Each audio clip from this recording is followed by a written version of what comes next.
Nalazimo se u jednoj privatnoj fabrici, manufakturi takozvanoj, gdje se proizvodi prva domaća šibica. Razgovaramo sa poslovođom i vlasnikom ujedno ove, sada možemo slobodno reći, renomirane firme koja plijeni svojim proizvodima, pogotovo u opštoj nestašici električne energije, kada se šterika sve više koristi i kada je šibica potrebna da bi se ta ista šterika zapalila.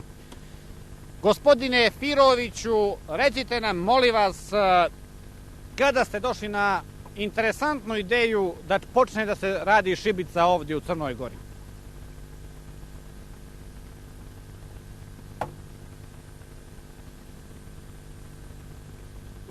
Ne čini li vam se da u ovom momentu šibice nema dovoljno na tržištu, iako vi radite povećanim kapacitetima?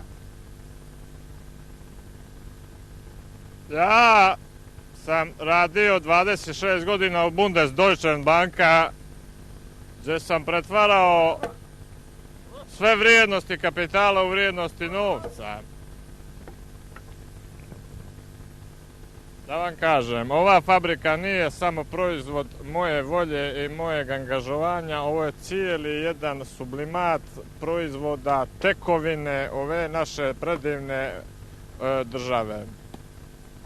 Kako bi napravili jedan proizvod koji nije toliko problematičan, koji nije toliko zadivljujući na izgled, mi smo se dosjetili, mi i radnici uglja iz hidrocentrale Varoš Novi Sad, da napravimo male, ali ne premale šibice ovih otprilike dimenzija, 1,5 m sa prečnikom od 3 do 4 cm, gdje čovjek može, koliko je zaždije, ja ću vam to kasnije pokazati, da zapali otprilike kontejner, može zapaliti kuću, a najčešće se pali duvan. Duvan možete, znači, otprilike 150-200 hiljada cigareta sa ove jedne palice da zapalite. Koliko ovih šibica dođe u jednu kutiju? Jedna šibica, ali ona vrijedi za, rekao sam, otprilike za 150 hiljada šibica. Recite mi... Me malo nešto boli, pa ne mogu dugo. Ne mogu od kljuna drveta da proizvedem više od ovoga, je li dobro ovo?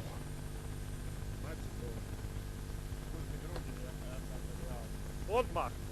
Koliko je radnika zaposleno kod vas i koliki je lični dohodak radnika? Zaposlio sam dvojicu ovih divnih momaka koji su došli sa strane. Ovaj ovdje, to je Pletikosa koji otprilike može da napravi preko, evo vidite, on sa jednim udarcem lomi jedno stablo, dokle ovi ovamo žutokljunac ga ja zovem, on lomi stablo za pola minute, stablo koje je... Od kojeg se drveta pravi ova šibica, poznata po svom kvalitetu? Šipkovo drvo. Ono je najbolje jer daje miris i aromu šibici prilikom zaždijevanja. Od svega ovoga ovdje što imate na lageru od repromaterijala, koliko se šibica može očekivati na tržištu? Mi nismo uzeli ovo za nešto više od 7 godina. Otprilike za 7 godina ovdje ima šibica. Pa ne znam koliko ovi dvojica momaka rade dan, noć, dan. Znači ja očekujem krajem 2006. da će ovo oni završiti, ako ih dobro zdravlje posluži, a i mene naravno da ih nadgledam.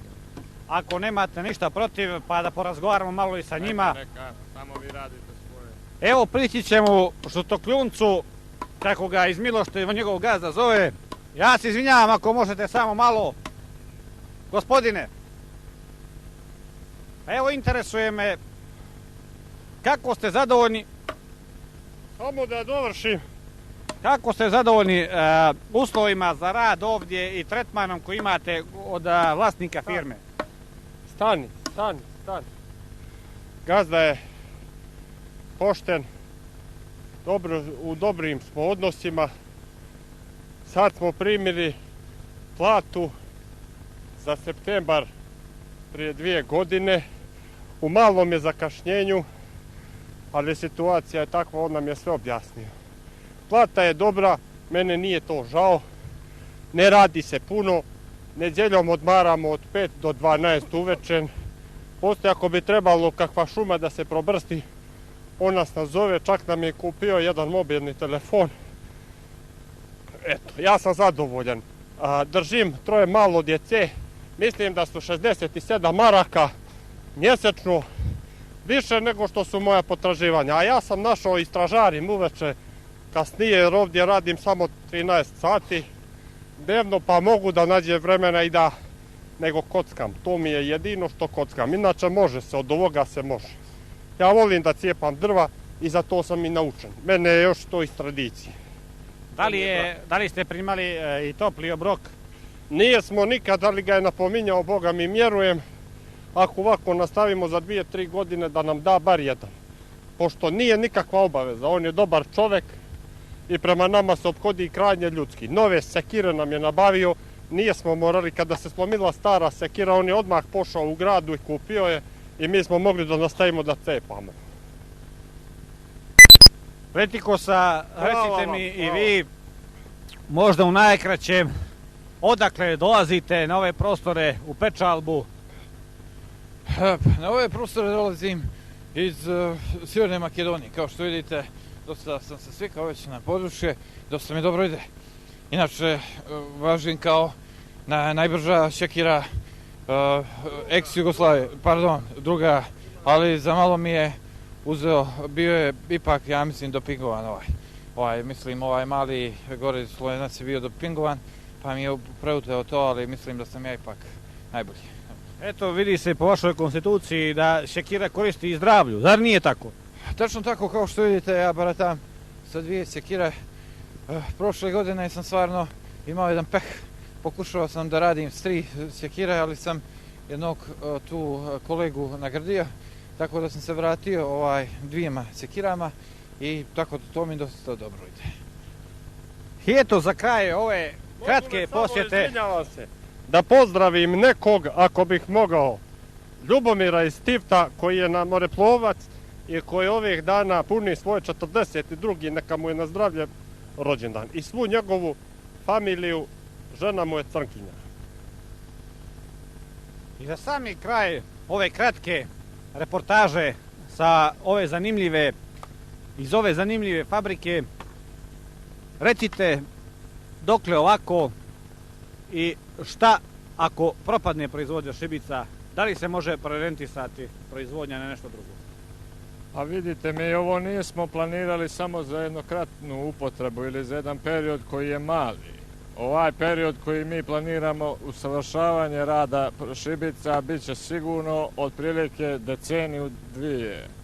Ja se nadam, u istini pomozi Bože, Bog ti pomogao, da će ove godine naša proizvodnja porasti za 0,01 promil po šibici, a da ćemo mi u narednim godinama imati, ako ne eksport, imat ćemo import. To znači uvozit ćemo šibice da bismo ih lagumali, odnosno prebacali u neke manje razvijene, jer ne znaju ljudi, važno je da stavite naziv firme. Naša firma, kao što vidite, zove se Telezbir.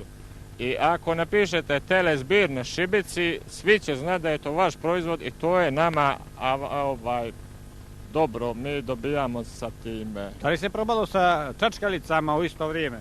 Probali smo sa onim pamučnim čepićima koji se stavljaju u uši i nos, djeci starijima i mlađima, nije bitno, ali pamuka nema, morali smo da idemo na Havaje. Mogu li preksutra da u 15 minuta osustvujem, djetetu mi je rođendan? Ne. Izuzetno ste korektni sa svojim radnicima. Pa ja ih pomažem. Ovaj mali ovdje što ste ga sad vidjeli, on je tako dobar da mu stalno kad me nešto pita govorim da ne uzima. Jer nije dovoljno bistar. Može da pogriješi kada je ko zna okle, a ne iz bijeloga svijeta. Prijatno, poštovani gledalci.